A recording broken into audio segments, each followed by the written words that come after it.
My son-in-law's family pushed my daughter into the icy lake as a joke. She hit her head on a rock and nearly drowned.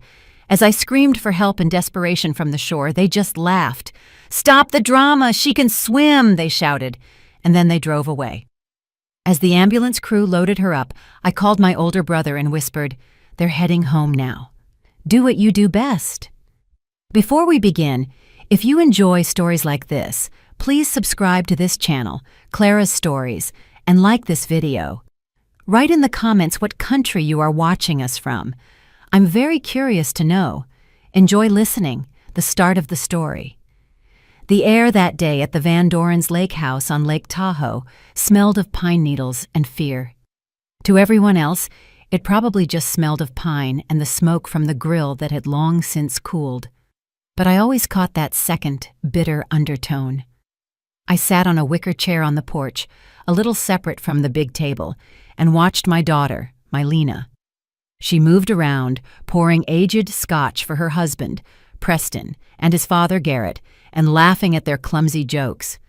Her laughter sounded too bright, too strained, like that of a child terrified of punishment, trying desperately to prove she was good. My heart tightened with that laughter. Even after all these years, she was still trying to win their affection, the affection of people incapable of loving anyone but themselves. Their country estate matched their status, a huge, soulless house of dark wood, with massive picture windows that stared out at Lake Tahoe like cold, vacant eyes. The lawn was flawless. Not a single dandelion was allowed to grow. Everything was too perfect, too calculated, devoid of any warmth. Even the sun seemed different here. Its rays didn't warm, they just highlighted the glassy sheen of the water and the cold gleam of the expensive cars by the gate. I only came here for Lena. Every time she would talk me into it. "Mom, please come. They want to see the whole family. It's important to them." I knew in my heart it was important to her. She wanted to believe she had a real, strong family. But looking at Garrett's self-satisfied face and Preston's perpetually mocking eyes, all I saw was a beautiful facade hiding rot. Garrett and Preston had been drinking heavily. Their forced merriment gave way to uninhibited aggression. They talked loudly, gesticulated wildly, and every movement they made radiated a feeling of absolute impunity. They were the masters of this place, the masters of their lives, and Lena was just another beautiful object in their collection. "Why is our little city girl Lena all bundled up?" Garrett thundered, fixing Lena with a heavy stare. She was wearing a thick autumn jacket and jeans. The day was cool, and a sharp wind blew off the lake. "Afraid of catching a cold, softie?" Lena smiled nervously. "It's just windy, Mr. Garrett." "Windy?" Preston scoffed, mimicking his father.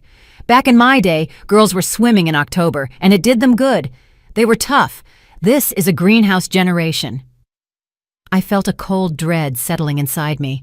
I didn't like this conversation. It was like sharpening a knife, slow, methodical, full of anticipation. "Leave her alone," I said softly, but loud enough for them to hear. My voice sounded foreign on that porch, like the squeak of an old floorboard in a new house. Preston turned to me, a malicious spark flashing in his eyes. He hated it when I interfered. He thought I was just a crazy old woman fussing over her daughter.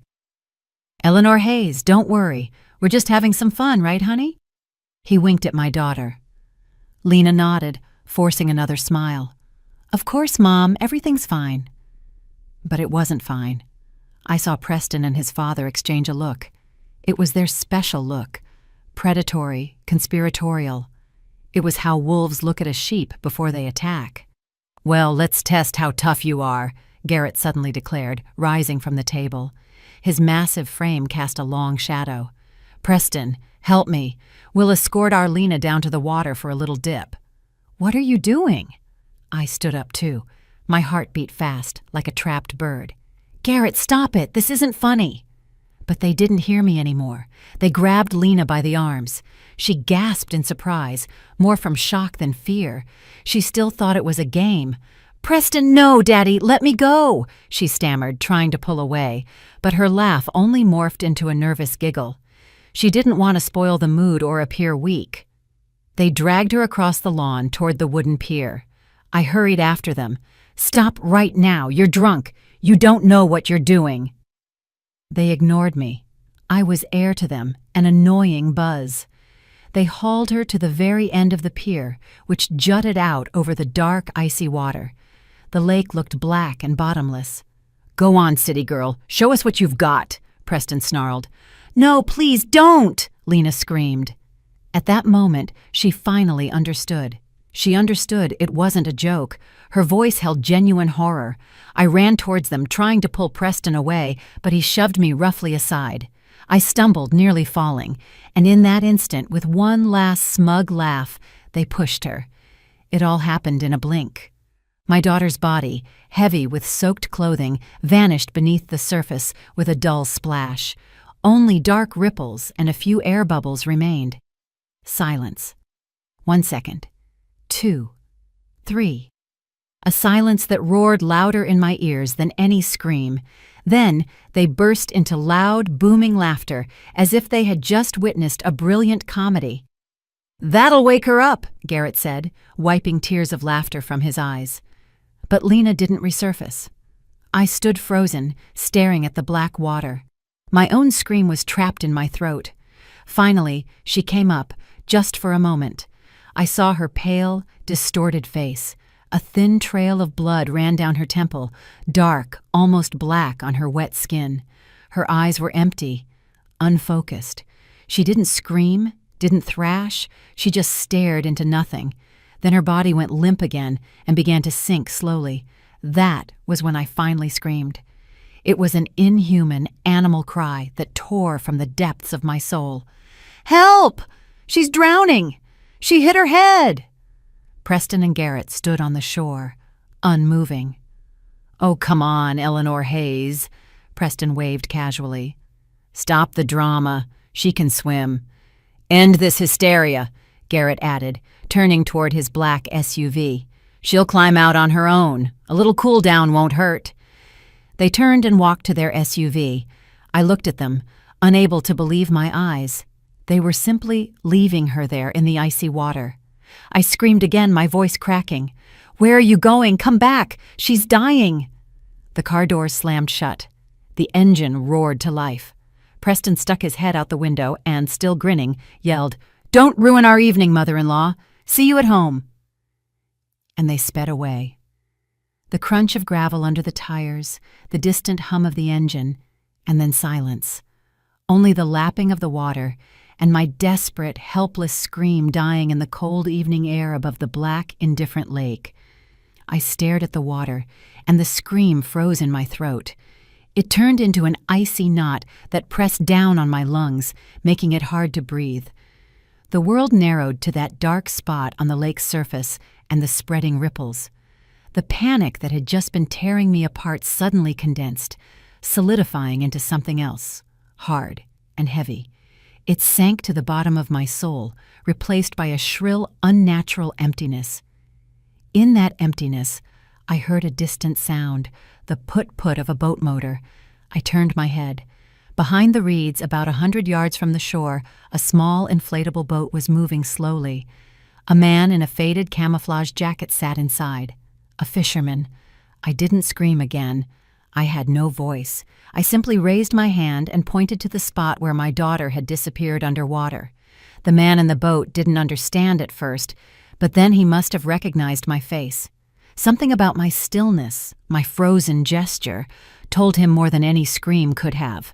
He turned the boat sharply. The motor howled, and the boat shot toward the pier, leaving a foamy trail behind it. He was there a minute later. "What happened?" he shouted. His face was weathered and serious. I couldn't answer. I just pointed at the water again. "There, man." I finally managed to nod. He asked no more questions. He cut the engine, grabbed a boat hook, and began peering into the dark depths. I stood there watching him work. Every movement was precise, deliberate. He knew this lake. He knew what to do.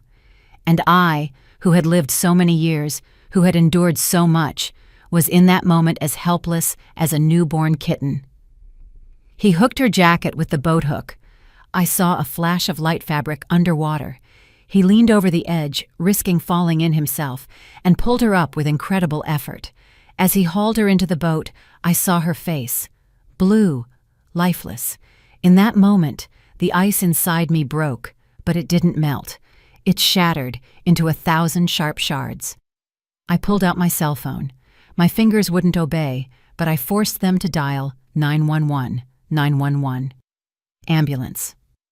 I spoke calmly and clearly to the operator, giving the address of the vacation community and directions to the lake. I wasn't crying. My voice sounded strange, mechanical. While the fisherman performed mouth-to-mouth resuscitation in his boat, and I gave instructions to the paramedics from the shore, images flashed through my mind. Lena at 5 years old, crying with a scraped knee in my arms. Her as a first grader with giant white ribbons, proudly carrying her first bouquet. Her at high school graduation, twirling in her simple but beautiful dress, her eyes shining with joy. And her on her wedding day, looking at Preston with such hope, such faith, that I desperately wanted to shout, "Don't do it, baby. They will destroy you." But I stayed silent. I stayed silent then, and I stayed silent all these years for her fragile, hard-won happiness. I smiled at these people, shook their hands, sat at their table, and swallowed their poisonous jokes like bitter medicine.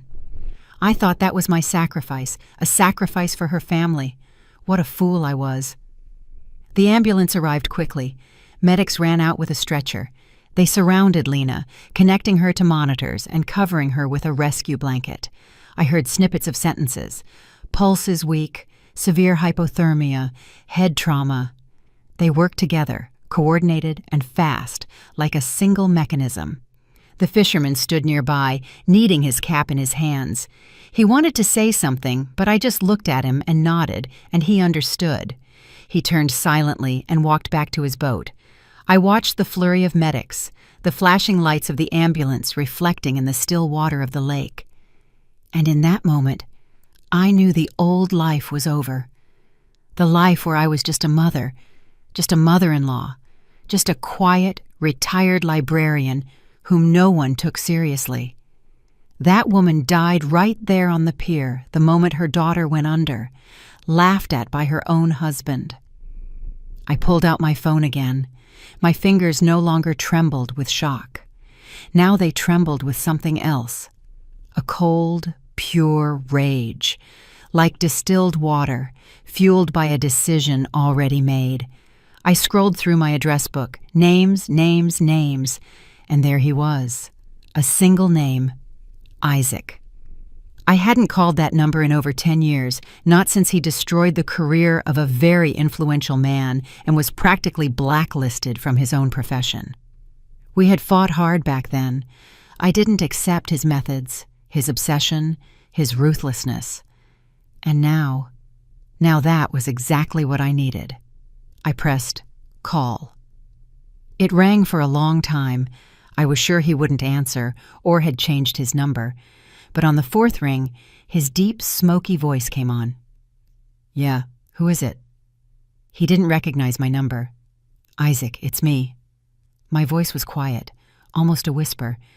I didn't want the medics to hear me. This wasn't their conversation. Silence fell on the other end, a long, heavy silence. I could almost physically feel him straighten up, the gears in his brain beginning to turn. He didn't ask what happened. He never wasted time on unnecessary questions. "I'm listening, Eleanor," he finally said. I looked at the road where the Van Dorens had driven away 10 minutes earlier. They were probably already nearing the city, likely with music playing, laughing, and looking forward to a cozy evening at home. They didn't know yet that their cozy world was already cracking. "They're heading home now," I whispered into the phone. "Do what you do best." I didn't wait for a reply. I just hung up. The decision was made. All bridges were burned. The old rules no longer existed. The medics slammed the ambulance doors shut. The siren wailed, and the vehicle sped away, carrying my daughter with it. I remained standing on the shore of that black lake in the deepening twilight, and for the first time in many years, I felt no fear, but a strange, terrifying calm, the calm of a person who has just pulled the trigger. I called a cab. It came quickly. an old car that smelled of gasoline and cheap air freshener. The driver, an older, mustachioed man, looked at me anxiously in the rearview mirror. I must have looked terrible, my clothes stained with dirt, my face frozen into a gray mask. He tried to start a conversation, asking if everything was okay, but I stayed silent. All the words had been left behind on the shore. The entire drive to the city hospital, I stared out the window at the passing lights, but I didn't see them. In my head, with cold, detached clarity, a different scene was playing out, a vision of what was happening at the Van Doren's house right at that moment. I could see it. I could almost see their black SUV driving through the automated gate of their massive, fortress-like home. Garrett stepped out first, heavy, authoritarian. Preston followed behind, still smirking, full of drunken arrogance. They entered their sterile, lifeless foyer, which smelled of expensive cologne and furniture polish. Their footsteps echoed in the silence. They weren't worried. Why should they worry? Lena was strong, healthy, could swim. She had just been dunked. She was scared. No big deal. And the mother-in-law? The mother-in-law was always hysterical. She would scream and moan, and then Lena would come, as always, and fix everything. She would say, "Mom, stop. They didn't mean anything by it. They're just kidding." She had always defended them, always. I imagined Preston pouring himself another scotch, tossing ice into the glass. The ice clinked against the glass, just as the last coin in a beggar's pocket might clink. Garrett turned on the massive plasma screen TV. Some financial news program, numbers, charts, serious faces. They immersed themselves in their world, where everything was measured by money and power. What had happened an hour ago by the lake was just a minor annoyance, a bothersome interlude that was already almost forgotten. They were, after all, above consequences. Then the phone rang, not a cell phone, but the landline. They kept it for the sake of seriousness. Garrett answered sluggishly, and I heard his face change, not from horror, no, but from annoyance. "Which hospital? ICU? What nonsense?" He listened, frowning, his lips pressed into a contemptuous line. "Yes, I'm the husband's father. Yes, got it." And he slammed the receiver down. "What the hell?" he said to Preston. "Your wife is at the hospital. Looks like your mother-in-law really did call the doctors. She must have played the drowning role a little too well." Preston grimaced as if he had a toothache. This was ruining his evening. It was an inconvenience, a problem that needed solving. And he hated solving problems. He loved creating them. The alcohol had already worn off a bit, leaving a dull headache and a sticky feeling of anger. He picked up his cell phone, found the number for my sweetheart, and called. I was sitting in the icy corridor of the emergency room when her phone vibrated in my jacket pocket. I took it out. The screen lit up with my sweetheart. What cruel irony. I stared at the words for a few seconds, then swiped the screen and held the phone to my ear. "Hello?" Preston said. In his voice there was no fear or remorse, only tired irritation. "Sweetheart, where are you? What did your mother pull now? They called my dad and scared him." I remained silent. I let him talk. "Sweetheart, are you listening to me? Stop sulking. Come home. Look, we got carried away. It happens." Then I answered. My voice was calm and quiet, like the surface of the lake after they had left. "She is alive." Silence fell on the other end. He hadn't expected to hear me. "Eleanor Hayes. Where is Lena? Put her on the phone. Come here, I need to—" "Don't come here," I said, just as quietly, and hung up. I sat on the hard hospital bench, looking at the dingy walls and inhaling the scent of bleach and unfamiliar suffering. An hour passed, then another. The doctor came out, young with tired eyes. He said the condition was serious but stable. Concussion, hypothermia, water in her lungs. But she would live. She would live. Those words brought me no relief. They brought me certainty. The certainty that I was doing everything right. They allowed me to see her for 5 minutes. She lay there, surrounded by cables, pale, tiny, in a huge hospital bed, connected to machines that breathed and lived for her. She had a bandage around her head, beneath which a dark red stain was visible. I looked at her and felt nothing but a cold, leaden heaviness. The love hadn't disappeared. It had merely receded, giving way to something older and more terrifying. An instinct, the instinct to protect one's young at any cost. When I returned to the corridor, a surprise awaited me. A young nurse called to me, "Ms. Hayes, you have a delivery." She pointed to a vase containing an arrangement. No, not an arrangement. A huge, monstrous composition of white lilies. Their heavy, sweet smell, the scent of a funeral, filled the entire corridor. A white envelope was tucked between the flowers. I knew who it was from. I walked over and took the envelope. Inside, on expensive, embossed paper, one sentence was written in calligraphic script. "My dear, let's not let your mother's theatrics spoil our fun." I read it, then read it again. Not a single muscle moved in my face. I folded the note neatly and put it in my pocket with Lena's cell phone. This note wasn't an apology, it was a declaration of war. They not only regretted nothing, but they didn't even understand what had happened. They still thought it was a game, a performance staged by me. They still saw themselves as the directors. They didn't know that I had already changed the script, and in my version of this play, entirely different roles were cast for them. I turned to the nurse. "Please throw these away," I said, nodding toward the lilies. "My daughter is allergic to them." The nurse looked at me, confused, then at the luxurious flowers, then back at me. Pity and incomprehension mixed in her gaze. She probably thought I was insane with grief. She nodded and walked away, and I was left in the corridor which, without that screaming white spot, now seemed even grayer and more faceless. I spent the night at the hospital on a hard chair outside the ICU door. I didn't sleep.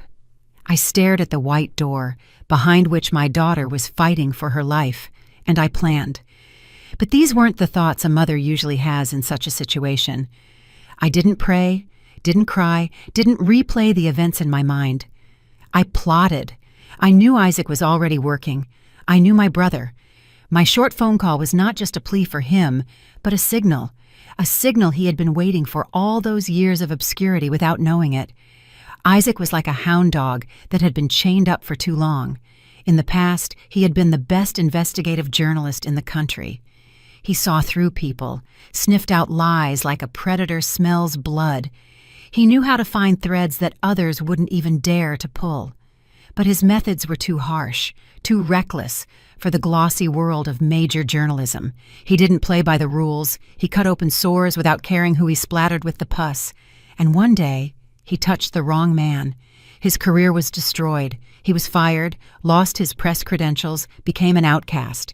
He retreated underground, scraping by with small freelance jobs, writing under pseudonyms, but he hadn't lost his edge.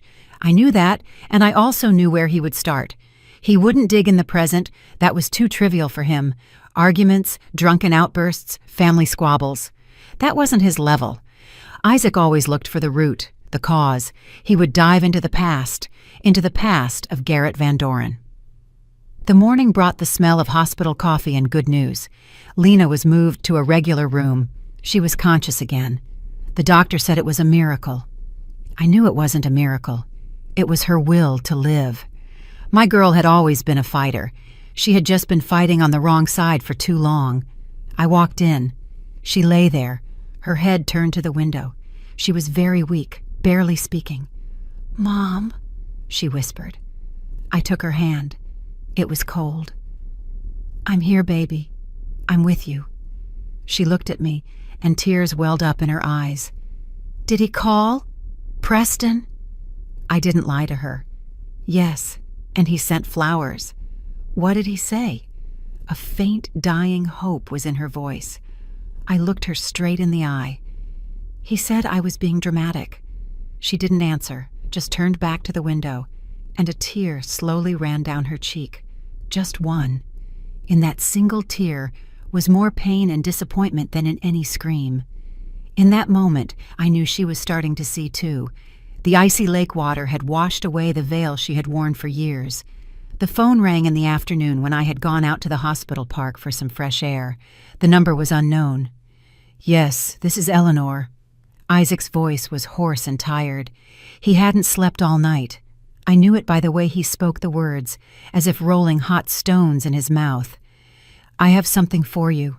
He didn't beat around the bush. He got straight to the point. "I found some old archives. 22 years ago. Same lake, a different boat. Garrett Van Doren and his business partner at the time, a man named Malcolm Pierce. They went fishing. Only Van Doren returned.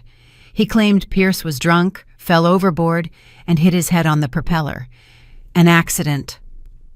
I listened, and the cold that had settled in me by the lake shore grew denser. "The case was closed after a week," Isaac continued. "Too fast for a story like that. I tracked down the detective who handled the case, Detective Ron Healy. He's retired now and keeps bees in a quiet rural town in the Sierra foothills. The old man fought me for a long time," Isaac said. "But I know how to be persuasive." I knew what he meant. His persuasion could break others too. Healy caved. He said he was heavily pressured from above. They brought him an envelope full of cash and a photo of his daughter, a college student, and he signed everything. He said that sin has tormented him his whole life. The picture that was coming together was gruesome, ugly, but terrifyingly logical. "But that's not all," Isaac said. "Pierce had a son. He was about 10 years old back then. They had no contact. The father had left the family. I found him. He works now as a simple auto mechanic in Oakland. He hates his father, but he kept some of his things. Among them letters. Letters Pierce wrote to his sister shortly before his death. In them, he wrote clearly that Van Doren had cheated him out of almost all his business shares. He intended to go to the district attorney. A week after that letter, he accidentally drowned." I closed my eyes. The vague, unexplained anxiety I had felt all those years near the Van Dorens, the worry that everyone, including my own daughter, attributed to my overly anxious nature, wasn't anxiety. It was intuition, a deep animal sense that had screamed at me that monsters were living next to my daughter. I wasn't surprised. I wasn't shocked. I only felt a strange, icy confirmation, as if I had walked through a dark room all my life, bumping into furniture, and now someone had flipped the light switch, and I saw that the room was full of traps. "What now?" I asked. My voice was perfectly calm. "Now we have leverage," Isaac replied. "They think this is a family dispute. They don't know we're playing a different game." He was right. This was no longer a reaction to their act. It was no longer the revenge of an injured mother. It was an act of restoring justice, the justice that had been sunk with Malcolm Pierce's body in that same lake 22 years ago. I was ready to go all the way. Now I not only had the right, I had the evidence. I hung up and sat on the bench in the hospital park for a long time. The autumn sun shone faintly through the bare branches of the trees, but it didn't warm me. I looked at my hands. They were no longer trembling. They were steady. They were the hands of a person who knew what to do next. The next 2 days passed in the fog of hospital routine. I brought Lena broth that I made on a small electric burner right in the room, helped her walk to the bathroom, and read Chekhov to her. We barely talked about what happened. Words weren't necessary. Something new, fragile, but genuine developed between us, a silent understanding. She no longer tried to justify them. She simply remained silent, and in her silence was more condemnation than in all my words. Preston stopped calling. He had apparently decided to starve us out. He was waiting for Lena to calm down and call him herself, as was always the case after their arguments. He didn't understand that this time, everything was different. He was still playing his game, by his rules, in his small, cozy world where he was king. He didn't know that outside his world, the clouds were already gathering. The climax came on the third day. I imagine it like this. Garrett Van Doren is sitting in his huge office, furnished with dark oak and leather. Perfect order on his desk, an expensive pen, a notebook, several phones. He skims the morning stock report on CNBC. He is calm. He has the situation under control. The family annoyance with his daughter-in-law barely bothers him. That's Preston's problem. Small, everyday, solvable. Women always cause trouble. You just have to show toughness, and they crawl back and apologize on their own. At that moment, one of his phones rings, the one without caller ID, the line for particularly sensitive conversations. He sees who's calling, and a satisfied smile appears on his face.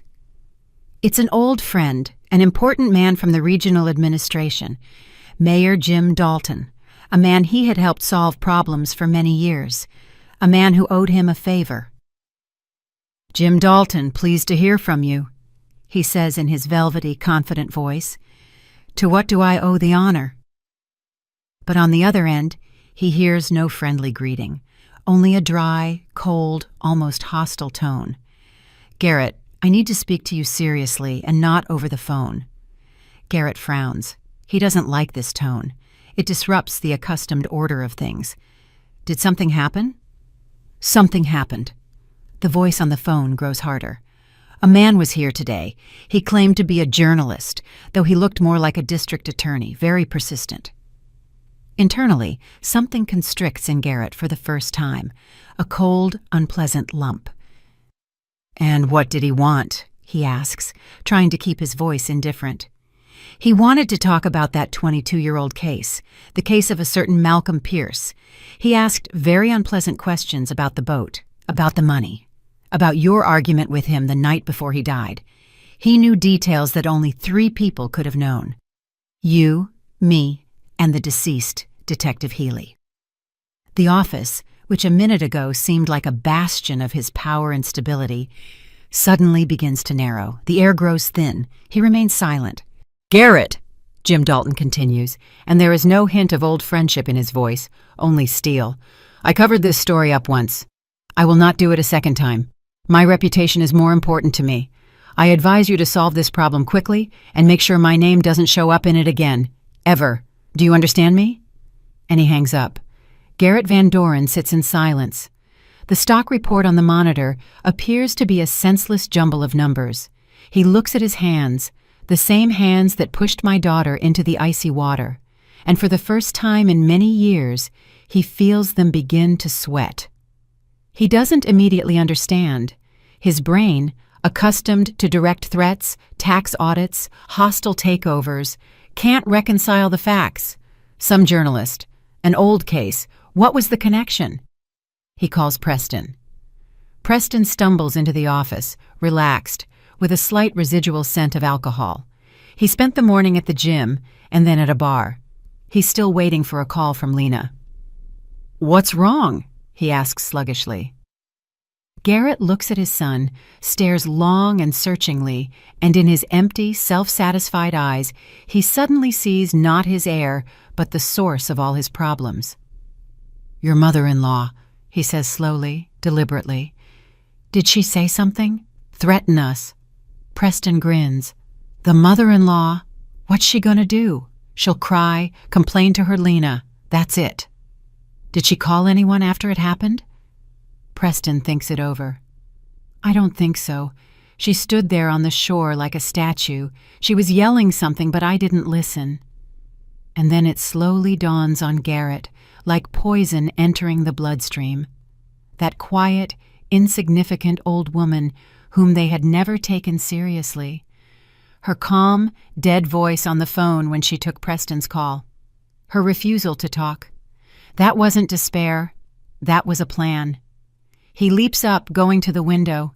His world, so solid, so unshakable, built on money, contacts, and other people's fear, begins to wobble. He understands that this wasn't about a family dispute, and not even about a drowned daughter-in-law. It was about what happened 22 years ago on the same lake. Someone had dug up the grave he had so carefully cemented over, and he knows who did it. Not her herself, of course. She just pressed the button. She pulled the cord. The call she made from the shore wasn't to the ambulance or the police. It was the call to the executioner. "She has a brother," he says dully, more to himself than to Preston. "Isaac Hayes, journalist. Ex-journalist, rather. I'd completely forgotten about him." Preston looks at his father, confused. He doesn't grasp the scale of the catastrophe. He's still thinking about his wife, the inconvenience, the ruined evening. But Garrett has already understood everything. He has understood that the grenade he himself placed in that quiet woman's hands was already unpinned, and all these years she had just been holding the safety lever. That day on the lake, she let go. He snatches the phone. He begins calling everyone whose numbers were saved in the separate, encrypted memory of the phone. People who had been fed by his hand for years, who owed him their position, their wealth. He called, and his voice, normally authoritative and calm, cracked, hoarse. He demanded, threatened, pleaded. He tried to start the usual mechanism, the mechanism of suppression, the mechanism of erasing inconvenient truths. But the mechanism failed. On the other end, he heard confusion, cold politeness, and more often a short dial tone. His world no longer obeyed him. The people who had laughed ingratiatingly at his jokes yesterday now pretended not to recognize his voice. The ship had sprung a leak, and the rats were the first to feel it. They didn't just run. They tore up the ropes that tied them to him so he wouldn't drag them down to the depths. Preston stood pale and bewildered in the middle of the office. For the first time, he saw his father, this monolith, this unshakable titan, so out of control. And fear, genuine, sticky, animal fear, began to seep into his soul too. He suddenly understood that the joke at the lake was more than just cruel play. It was the trigger for something terrifying, the full scope of which he couldn't yet grasp. I didn't see any of this. I didn't need to. I knew it was happening. I felt it from a distance, just as one feels the approach of a thunderstorm through the change in air pressure. But I felt no gloating. I felt no satisfaction. I only felt a cold, detached calm. The process had been set in motion, and now it was running its course, obeying its own relentless laws. That day, Lena was significantly better. She could already sit up in bed, propped up on pillows. Color had returned to her face. We talked a little, and then she fell asleep. For the first time in days, it was a peaceful, deep sleep. I left the room so as not to disturb her. I didn't want to wander the gloomy hospital corridors, and I remembered. I remembered that on the ground floor in the old wing, there was a library, a small room, forgotten by everyone, that almost no one entered. I had worked as a librarian for 40 years. That was my world, a world where everything is ordered, where every book has its place, where silence and wisdom reign. I found it. A door with an old peeling sign, library. I stepped inside. The room was small, dusty, with a high vaulted ceiling. It smelled of old paper and oblivion. Shelves full of books lined the walls. On a large table in the center, piles of books were stacked, books that someone had borrowed at some point, but never returned to their proper place. Chaos reigned, and I began to work, not because someone had asked me to, but because I needed to. It was the only thing I could do at that moment to preserve my own spiritual balance. I started sorting the books on the table. I picked up each one, wiped the dust from the cover, looked at the call number on the spine, and found its place on the shelf. Here, a tattered volume of Toni Morrison. I put her between Zora Neale Hurston and Alice Walker. Classics with classics. Here, an old medical guide.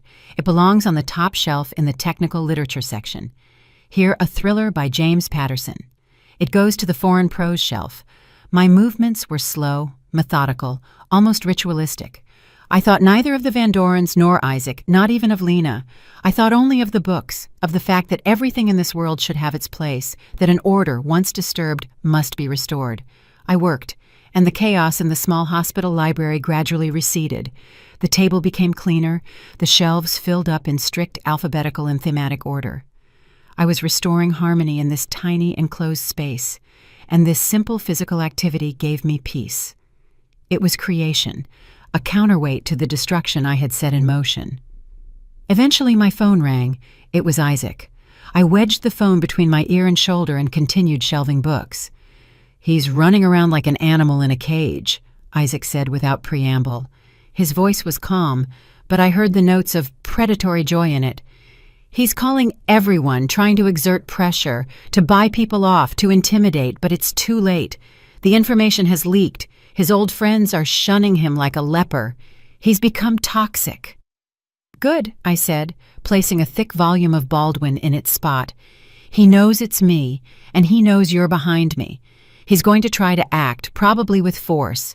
He'll send his people. I just wanted you to know." "I know," I replied. "Be careful." "Don't worry about me, little sister," he laughed. "I haven't lived where I'm registered for a long time. I'm safe. But you'll need a good lawyer soon, although I'm afraid even that won't help." We said goodbye. I put the phone in my pocket and picked up the next book. It was a children's book of fairy tales with bright pictures. I ran my hand over the glossy cover. I wasn't afraid for Isaac. He was in his element. I felt no hatred toward the Van Dorens. To me, they were no longer people, but objects, pieces on a chessboard that I myself had maneuvered into a state of zugzwang. I didn't need to see their panic. I didn't need to hear their anxious voices. Their agony didn't interest me. In that moment, in this quiet, dusty library, I was absolutely calm. I was simply restoring order in the library, in my life, and in my daughter's world. I knew that soon the last book would find its place on the shelf, and then silence would fall. Real, full, final silence. When the last book from the table found its place on the shelf, I felt a deep weariness, not physical but spiritual, as if I had finished a very long and difficult task. I looked around the quiet, tidied room. Harmony now reigned here. I left the library, pulling the door tightly shut behind me, and returned to the world of hospital smells and muffled sounds. Meanwhile, on the other side of the city, Garrett Van Doren's agony reached its peak. He had exhausted all his resources. His calls were no longer connected. His threats only elicited irritation. He understood that his empire, which had seemed eternal and unshakable to him, was only a house of cards, and someone had pulled the most important card from the foundation. Desperation is a poor advisor. It makes smart people do stupid, predictable things. And Garrett, having lost the ability to act subtly, decided to proceed coarsely. He resorted to the last argument he had left: violence. He called the head of his security detail, a sullen man with a heavy jaw and vacant eyes, a former Special Forces soldier who carried out the dirtiest jobs for him. "I need the address of this journalist, Hayes, and I need him to be spoken to very seriously, so seriously that he forgets not only my name, but his own." The man with the heavy jaw nodded silently. For him, it was routine work. Finding the address in this city was not difficult, especially with access to certain databases. An hour later, two inconspicuous dark cars with no license plates pulled into the courtyard of an old housing project on the outskirts of the city. Four sturdy men in identical black jackets got out. They entered the stairwell, which smelled of cats and dampness, unhurriedly but purposefully, and climbed to the 7th floor. They went to apartment number 47, a shabby faux leather door, an old, almost antique doorbell. One of them pressed the button. In response, silence. He pressed it again. Still silence. "Enter," the oldest one briefly commanded. They didn't bother with the lock.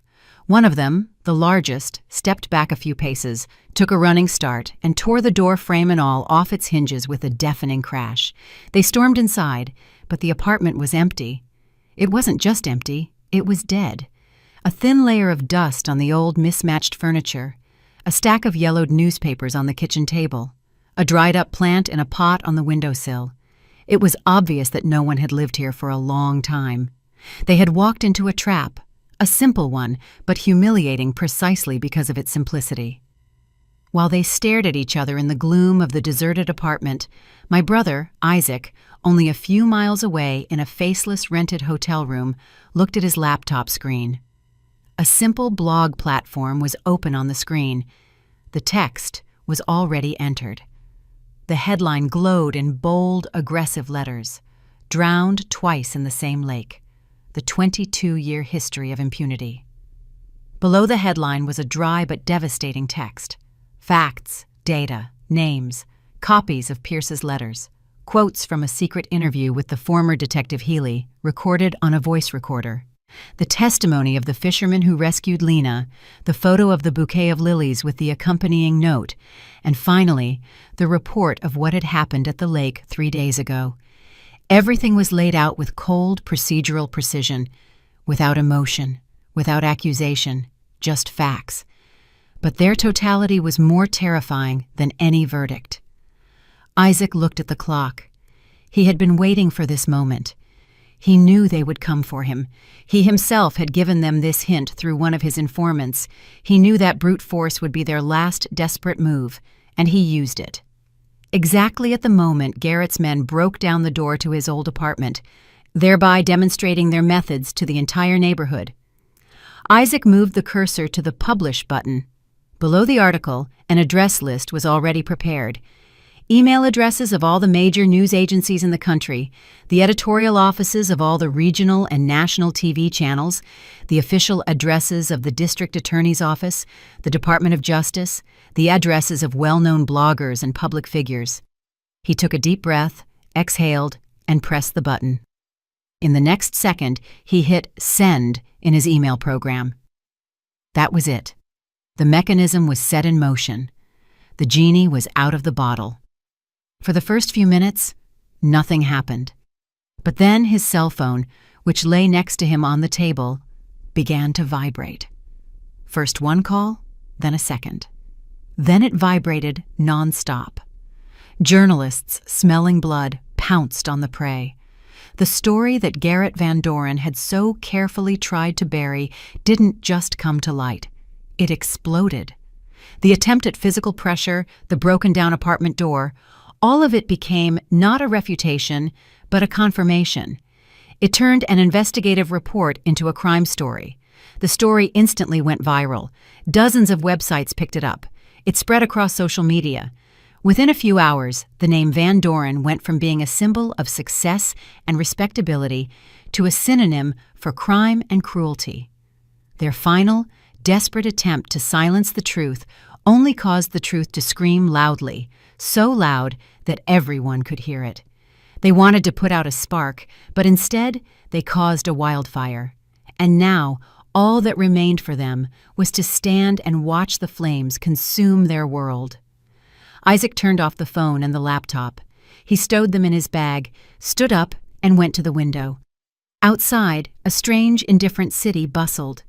His work was done.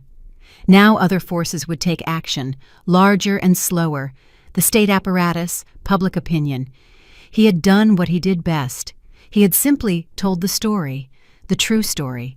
And the truth, as we know, is sometimes more terrifying than any fiction. A month passed. I stood in the middle of the living room, which was until recently unfamiliar, and now simply empty. The air smelled of cardboard, dust, and departure. Sunbeams falling through the dirty windows drew long streaks on the floor where dust particles danced. The last box was taped shut. I ran my hand over it. On it, in Lena's shaky handwriting, was written, "Books. Handle with care." My daughter sat on the windowsill, hugging her knees. She looked out at the street, at the busy, indifferent city life. In this month, she had changed a lot. Not externally. Externally, she was still the same, slender, fair, with large, serious eyes. But something had disappeared from her gaze. The desperate, ingratiating effort to please everyone was gone. The fear was gone. In its place was a quiet, slightly melancholic wisdom. She had grown up more in this month than in the last 10 years. We worked in silence, a cozy, comforting silence that exists only between very close people. We didn't need words to understand each other. Every movement was full of meaning. Here, I carefully wrapped her favorite mug in newspaper, and she nodded gratefully. Here, she found an old photo of the two of us in the park, and a light, gentle smile appeared on her lips. We weren't just packing things. We were clearing the debris of her former life, carefully separating what was worth keeping from what had to stay here forever. In this month, the world around us had turned upside down. The story published by Isaac had the effect of a bomb. A criminal case was initiated. First, one for the attempted murder of Lena. Then, after the testimonies of the old detective and Pierce's son, the old case from 22 years ago was also reopened. Garrett and Preston were arrested. Their faces, confused, disbelieving, were shown on all the television channels. Their business empire collapsed. Partners turned away. Accounts were frozen. Their world, built on fear and money, crumbled to dust. We didn't follow it closely. We didn't read the news, didn't watch the talk shows discussing their case. We didn't need to. Our war ended the day Isaac pressed the publish button. Everything else was just the consequence. We were only interested in our own small, quiet life. Lena filed for divorce. It was her decision, made firmly, calmly, without tears or hysteria. Preston tried to write her long letters from jail, full of remorse and love. He suddenly remembered how much he loved her, how much he needed her. Lena read these letters and then silently tore them into small pieces. She no longer believed in words. The icy water of the lake had taught her to believe only in actions. And now, the last box was taped shut. The chapter of that life was closed. Lena jumped off the windowsill and came over to me. She looked around the empty walls, the bare floor. Nothing connected her to this place anymore. "Where are we going now?" she asked. Her voice was quiet, a little uncertain, like that of a person who has wandered in the dark for a long time and suddenly stepped into the light. I silently pulled the keys from my pocket. Old, familiar keys with a small silver book charm she had given me many years ago. "I bought back our old apartment," I said simply. "The 2-bedroom near the public library. Remember?" She looked at me, and her eyes widened. Surprise flashed across them, then a warm, silent joy. The apartment, small, 2 rooms in the old brick building, the creaking hardwood floors, the high ceiling, the huge window in her room that looked out onto a quiet green courtyard. That was the place where she grew up, the place where we had been happy. I had sold it when Lena got married to help them with the down payment on this big, empty house. I had regretted it all these years, and now I had our home back.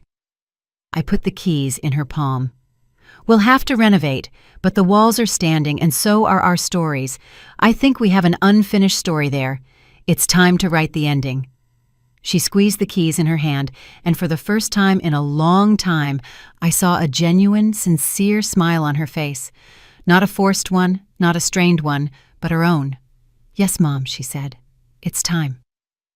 We left the apartment without looking back. I closed the door behind us and left the key in the lock. We didn't need it anymore. We walked down the stairs. Outside, a moving truck and my old taxi were waiting. I got behind the wheel. Lena took the seat next to me. We drove through the city, illuminated by the evening sun. I looked at the road, and for the first time in many years, I felt no fear of the future. I knew we would make it. My freedom wasn't that my enemies were punished, nor that I was finally believed. My true freedom was sitting next to me now. She was looking out the window at the passing houses, and the evening sky was reflected in her eyes. Freedom is the safety of my child and the quiet, simple possibility of starting over. In the small apartment near the library, where unfinished stories and unread books are waiting for their moment. And we had time ahead of us, a whole life to read them all. This concludes the story of Eleanor, a story about quiet strength, a mother's love, and justice that sometimes comes not through loud court proceedings, but through a single phone call. This narrative prompts reflection. Where is the line between revenge and restoring order, between forgiveness and impunity? Eleanor didn't scream or plead with the consciences of those who had none. She chose a different path, a cold, calculated one, and as it turned out, the only correct one. What do you think? Did she act correctly? Could she have acted differently, trusting a system that had already failed once? Or is her action the only possible response to absolute evil hiding behind a mask of respectability? This choice is not just a plot twist. It is a profound moral question to which everyone will likely have their own answer. I would be very interested to know exactly what you think about it. Perhaps you have more questions about the fate of one of the characters, or certain moments in the story particularly piqued your curiosity. What do you think awaits Garrett and Preston in the future? Can Lena build a new life, free from the shadows of the past? Or perhaps you'd like to share your thoughts on what Eleanor herself felt during the key moments of this drama. Write everything in the comments below. Let's discuss this story together. If this story has touched you, please support our channel. Like this video, subscribe if you haven't already, and of course, share your opinion. Your feedback and participation are the best reward for us, and what allows us to continue creating new, equally captivating stories for you. Since creating such stories, including research and preparation, takes a lot of time and effort, donations help us ensure the continuity and quality of our narratives. Your support, no matter the amount, directly contributes to Clara's stories continuing. Thank you for your generosity and for being part of our community. Did you like my story, and which city are you listening from? Let's meet in the comments. If you like the story, you can support me by sending a super thanks so I can keep bringing more stories like this. Thank you so much for your sweet support. I'm looking forward to your comments on the story. On the screen, you can see 2 new life stories that I highly recommend. There's so much more on my channel. Don't forget to subscribe. See you in the next life story with love and respect.